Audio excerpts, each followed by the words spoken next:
Et avec nous pour en parler, Benjamin Haute-Couverture, maître de recherche à la Fondation pour la recherche stratégique, spécialiste des questions nucléaires, militaires et civiles. Bonjour, merci beaucoup d'être avec nous sur France 24.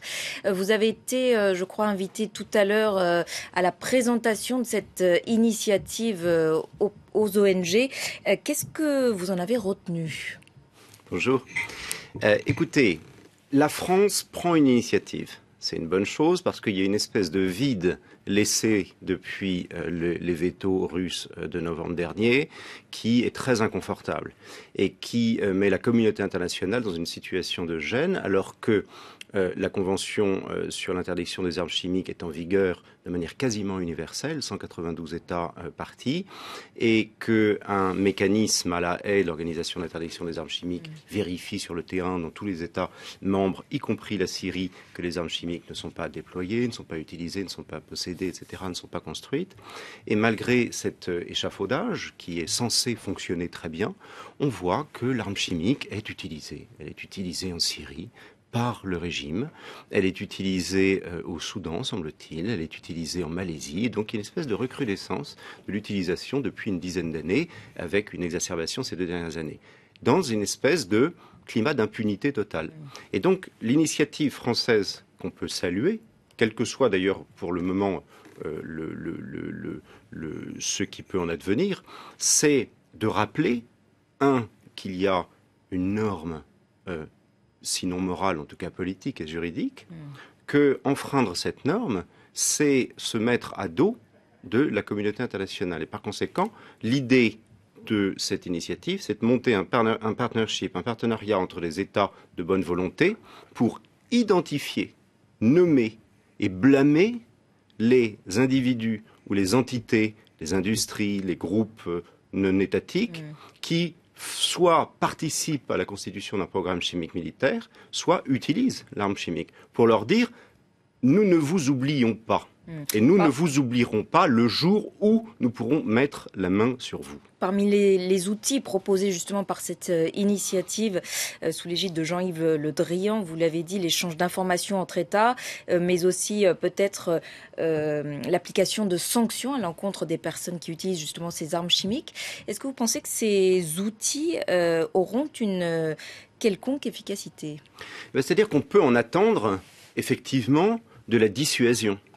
Parce que des industries chimiques lambda qui font leur travail normalement, des scientifiques qui travaillent dans leur labo à peu près normalement, vont tout de suite se rendre compte, ou vont se rendre compte peu à peu, quand une bonne communication politique sera faite sur l'initiative, que leur nom pourrait figurer dans des listes, qu'ils pourraient se voir interdits de voyager, leurs avoirs financiers pourraient être bloqués, tout ça parce qu'ils auraient participé, et peut-être à leur corps défendant du reste, à un programme mal intentionné d'utilisation d'armes chimiques.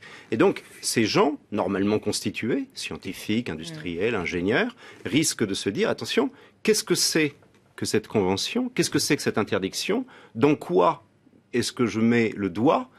J'ai plutôt intérêt, éventuellement, à y réfléchir à 2 fois. Donc, c'est directement une initiative qui touche des gens qui sont a priori, que l'on peut a priori dissuader, en leur montrant qu'il y a une norme, que la transgresser, c'est se mettre à dos tout un tas d'États, et possiblement un jour répondre de son action devant un tribunal, parce que c'est in fine le but de cette initiative.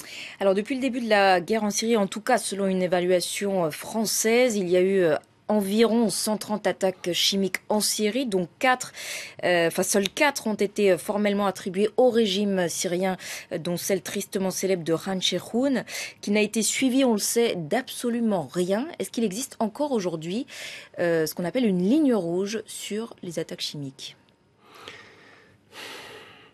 Malheureusement, cette formulation de ligne rouge, cette idée de ligne rouge, a été utilisée un peu facilement et peut-être un peu légèrement par la précédente administration américaine, qui fait que de telles lignes rouges en réalité ne l'étaient pas. Elles étaient oranges ou elles étaient jaunes, et donc elles ont été transgressées assez facilement, et l'idée même de ligne rouge a pris sacrément du plomb dans l'aile. comme on le sait, le veto russe au renouvellement du mandat du Joint Investigative Mechanism en novembre dernier a fait que, pour le moment, il n'y a pas de mécanisme onusien ou de l'OISC à la haie qui permet d'aller voir sur le terrain ce qui se passe et avec un faisceau d'indices, incriminer tel ou tel. Et donc, on est dans une espèce de vide pratique de mise en œuvre de la Convention qui est extrêmement gênant. Les lignes rouges sont outrageusement passées, vraiment, et sans aucun risque, puisque nous avons un État qui cautionne cela, et cet État est membre du Conseil de sécurité, et avec son veto peut faire absolument ce qu'il veut, et par conséquent, l'ensemble de la communauté internationale, la norme d'interdiction des armes chimiques est bafouée par, disons-le franchement et clairement, est bafouée par la Russie. Cette initiative, vous venez de le rappeler, française, intervient après ce double veto en novembre dernier de la Russie au Conseil de sécurité de l'ONU, en tout cas au renouvellement du mandat des experts internationaux justement sur l'emploi d'armes chimiques en Syrie. L'objectif du coup de Jean-Yves Le Drian aujourd'hui, c'est de débloquer la situation en court-circuitant tout simplement la Russie. Oui, c'est ça, c'est une manière de débloquer la situation en leur disant, écoutez, vous avez un droit de veto, ok, on ne peut rien faire, et pour le moment, il n'y a pas de mécanisme onusien. Bah, tant pis, on n'a pas de moyens, mais on a des idées, d'une certaine manière, on pourrait dire ça. Nous, on va continuer de travailler en disant que la responsabilité individuelle de ceux qui sont impliqués, un jour, sera reconnue, et nous ne les oublierons pas en les nommant et en les blâmant publiquement. Et donc, c'est insuffisant pour le moment. Est-ce que c'est un mécanisme de dissuasion efficace? Seul l'avenir le dira, mais on peut effectivement en douter un petit peu.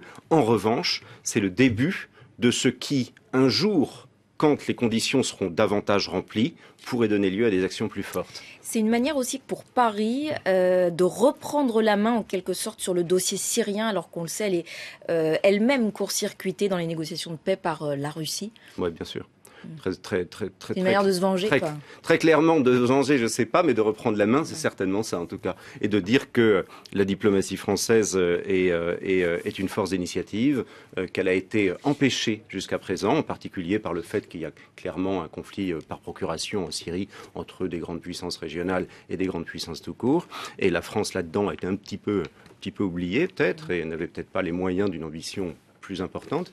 Et donc là, c'est une manière assez forte de dire que, quel que soit le manque de moyens réels que l'on peut avoir via le Conseil de sécurité, nous en avons d'autres. Nous lançons des partenariats si nous le voulons et nous allons fédérer autour de cette idée qui est une idée intelligente, on verra si elle est vraiment utile, mais elle est intelligente, le plus grand nombre d'États, de telle sorte que tous ces gens soient un jour poursuivis devant des tribunaux. Et justement, cette question de la punition pour l'utilisation des armes chimiques doit être une partie intégrante des négociations de paix?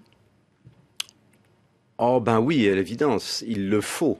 Il le faut parce que ça ne peut pas rester impuni et ça ne peut pas ne pas être un élément fort des négociations. Mais pour le moment, c'est un point qui les bloque, c'est un point qui les empêche.